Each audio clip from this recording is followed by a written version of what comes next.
Tom T is there, last time भी ये आए थे और रह गए थे। हेलो। हाँ जी।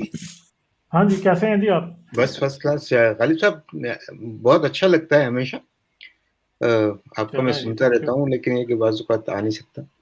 अच्छा, जो मेरा पहले भी मेरे ख़्याल से 2-3 महीने पहले मैंने आपसे बात की थी कि जो मुसलमानों को जो सबसे बड़ा कीड़ा जो है ना, वो ये हम्म। है कि जब भी उनसे आप बात करते हैं तो वो कहते हैं हमें 1400 साल पहले हर चीज़ पता थी, हम्म। है ना? अच्छा, अब उनसे आप बहस करते हैं तो वो ज़ाकिर नाइक को ले आते हैं या किसी और को ले आते हैं, या हम्म। 1-2 मतलब ना वो किताबें लिखी गई हैं, क्या है उसका नाम मुझे याद नहीं आ रहा अभी। अ जो फिज़िशियन जो मतलब ना उसने किताबें लिखाई। हाँ, अबू अली सीना को ले आते हैं, राजी को ले आते हैं बीच में। हाँ, हाँ। उन्होंने किताबें कुछ मेडिकल तो के बारे में पुराने उम, वक्तों में लिखी हुई थी। तो मैं जो हाँ। चाहता हूँ ये कि आप या मतलब ना जो भी लोग अभी एक्टिवली काम कर रहे हैं, वो एक ऐसी शॉर्ट, बहुत ज़्यादा उसमें डिटेल में ना जाएँ। जैसे ज़मीन और आसमान एक थे, हमने उसको अलग-अलग कर दिया, वो बिग बैंग तो है ही नहीं ना, कहीं से भी, हम्म। हम्म। है ना?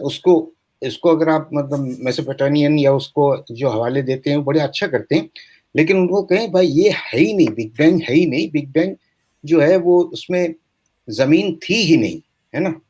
हम्म। तो इस तरीके की, और जैसे मतलब ना एम्ब्रियोलॉजी पर है तो एम्ब्रियोलॉजी पे भई एम्ब्रियोलॉजी पे जो जो भी ये किताबें लिखाई गई हैं मतलब ना वो गलत हैं, और उसकी जो मेन पॉइंट्स जो है ना, वो आप उस पे पर एक प्लीज़ मतलब ना एक वीडियो बनाएँ। हाँ, वो एम्ब्रियोलॉजी वाली जो बात है ना, वो मैं आपको बता देता हूँ, बात आपकी मुझे समझ आ गई है। एक एक ग्रीक जो था ना, डॉक्टर था, पुराना हाँ, एंशिएंट ग्रीक, गैलन। उसका नाम है गैलन। ये सारी एम्ब्रियोलॉजी जो इस्लाम कहता है ना कि हमारी है, ये सब उधर से चोरी शुदा है। जी, जी, बिल्कुल, बिल्कुल हाँ। सही है, लेकिन गैलन वाज़न्ट राइट आइदर ना।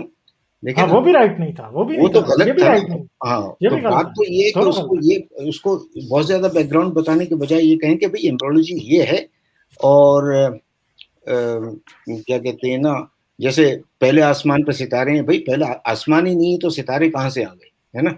हाँ। तो what I would like is that please make a video और 2 चलें, के इसको भी उस। देख लेते हैं।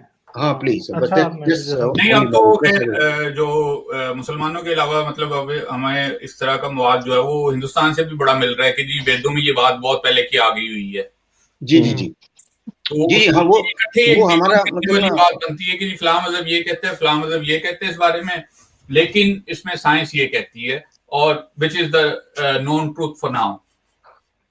हाँ, बिल्कुल सही बात है आपकी, और वो ख़ैर हमारा मतलब ना उससे बहुत ज़्यादा गर्ज़ नहीं है, क्योंकि हम तो मुसलमानों से ज़्यादा मुख़ातिब हैं ना, तो और मुसलमानों के दिमाग को ठीक करना नहीं, है ना। लेकिन उसमें ये है कि अगर आप सारे मज़हबों को कवर कर जाएँगे तो फिर किसी एक मज़हब के मानने वालों को, जैसे कि अभी पहले बात कर रहे थे, उसपे आपको वो दूसरा कोई क्रिटिसाइज़ नहीं कर पाएगा कि जी अच्छा आपने नहीं, इस आप चीज़ को ज़रूर आगे नहीं, क्यों नहीं, किया? हाँ, उसमें प्रॉब्लम ये है कि मतलब ना गीता और ये जो वेदा, ये इतनी इतनी बड़ी-बड़ी किताबें हैं, ये मैंने तो सच्ची बात है उसको हाथ भी नहीं लगाया आज तक ना, है ना?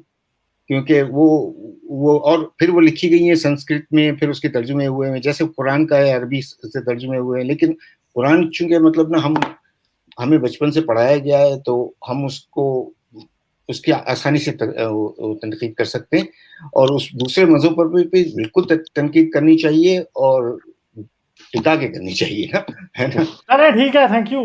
करेंगे फिर बात, ठीक है जी, हम एंड करते हैं बहुत-बहुत अब, शुक्रिया, बहुत देर हो गई बहुत-बहुत है, शुक्रिया। 5 घंटे हो गए मुझे। ठीक है, थैंक यू।